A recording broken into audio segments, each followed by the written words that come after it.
Hello, everyone. I'm here today to talk a little bit about something called respectful disagreement. What the heck is it? Why we should care, and how we can respectfully disagree with one another on anything, but especially following the election results from last evening. Hi, I'm Erin Zimmerman, host of Chat Connect and owner of Elephant Social. I am a social media matchmaker and strategist who works with people to bring ease into their business through relationship-based social media strategies. So that includes being a likable person online in order for people to want what you have to sell. And here's the thing. So much has come up, especially in the last 24 hours, actually over the last year and a half, since all of this election mumbo jumbo started here in the United States. And I've seen a pivot in social media. So social media was created so that people could connect with one another. Like, it was created at a college so that basically people could figure out who the heck those attractive people were that they were seeing across campus. And so it was made to start connections as a jumping off point for connections, not necessarily, to build these deep relationships, but it was for relationships initially. And I actually got a little discouraged in my business in the last few months because I felt like negativity is spread so quickly across social media, and that's not what I want to foster at all. And so that's why I really work with relationship-based social media strategies. But that's enough about me. What I want to talk about today is respectfully disagreeing. So, there are multiple perspectives on outcomes of the election and on things in general, on issues, political, religious, everything, okay?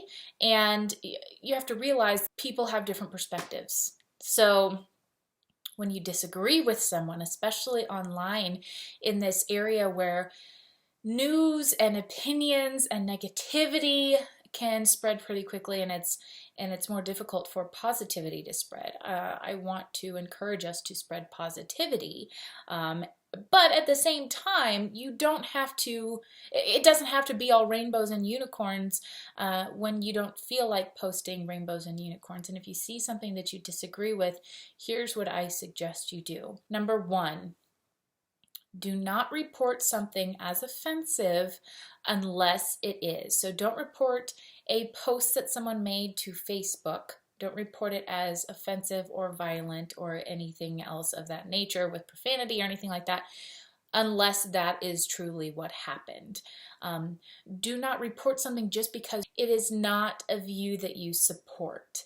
I had something happen on my personal Facebook page where evidently someone disagreed with a video that I posted regarding the election last evening, and it's a little frustrating to have something completely disappear off of my wall that a conversation was starting around. When you see a post that you disagree with, here's what I suggest. Instead of reporting it, unless it's showing severe violence or profanity or something that really is impeding on your rights, then I fully support your reporting it to Facebook, because that's why they have that option.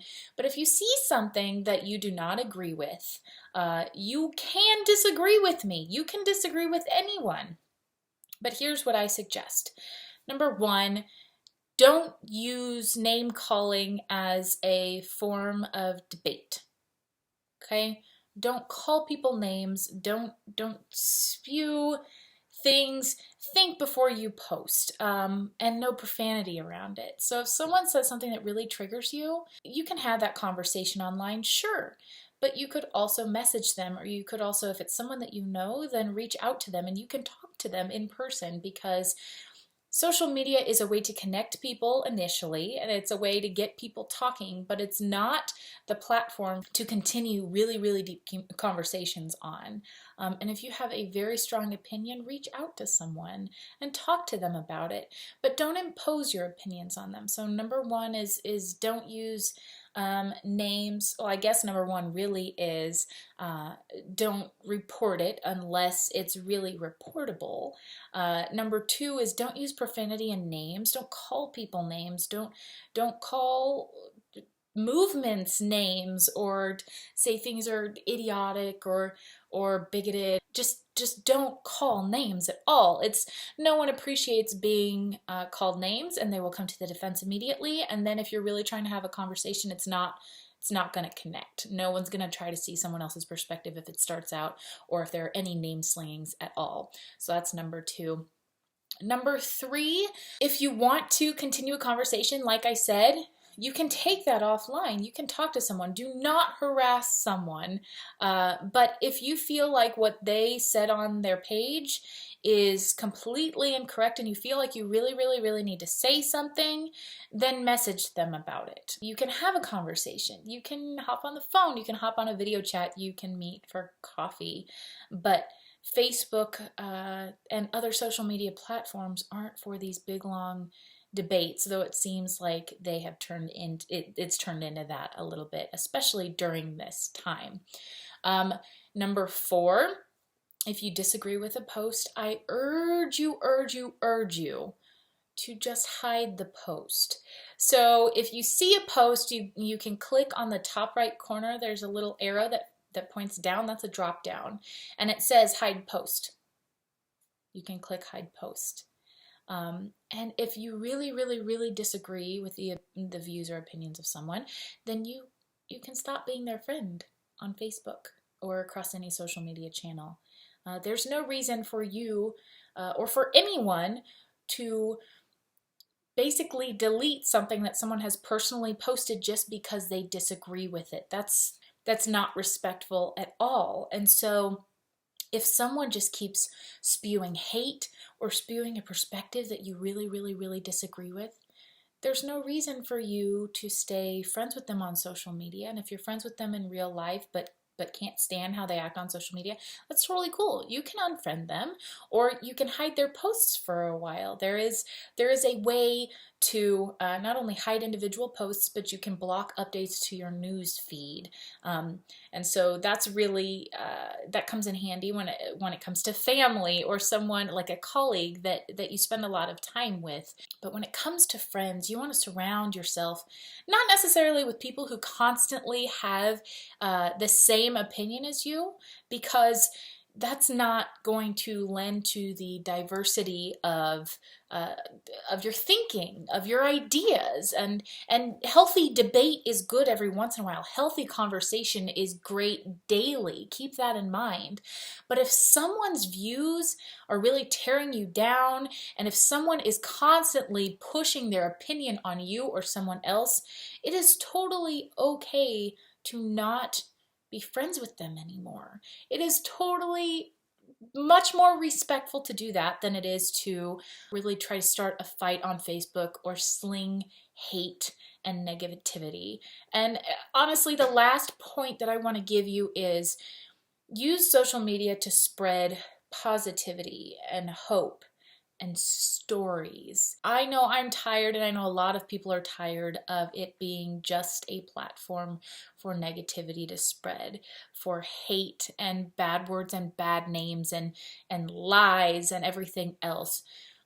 Keep that in mind when you're using it. If you want it to be a space where you can share your opinions, you can share your views, your stories, if you want it to be a safe space, then you need to maintain your safe space on your personal page, on your business page, wherever it is. And you can always get out of groups. You can stop liking pages. You can unfriend people that are just offensive to you. Just keep in mind that we all have our own opinions. We can all respectfully disagree with one another. But in order for others to respectfully disagree with you, you must be that change. You must realize what respectful disagreement is, and use it on your own social media pages and in real life in order for people to follow that same example. I want all of us, I call all of us to lead by example. If we want a better world for us and our kids and the future, then we need to start leading by example. So I challenge you, starting today, to lead by example and respectfully disagree with others, because it's not just about keeping the peace, but it's about keeping sanity and continuing to grow and move forward together, as a country for us in the United States, as a world, because we're all in this together, and social media really bridges the gaps between genders and races and countries and languages, and we want to continue to use it as a bridge and not burn that bridge, not burn those bridges. If you have any questions about whether something is respectful disagreement or not, please, please, please leave a comment below. If you have a question as to how to respond to something specific, you can connect with me online.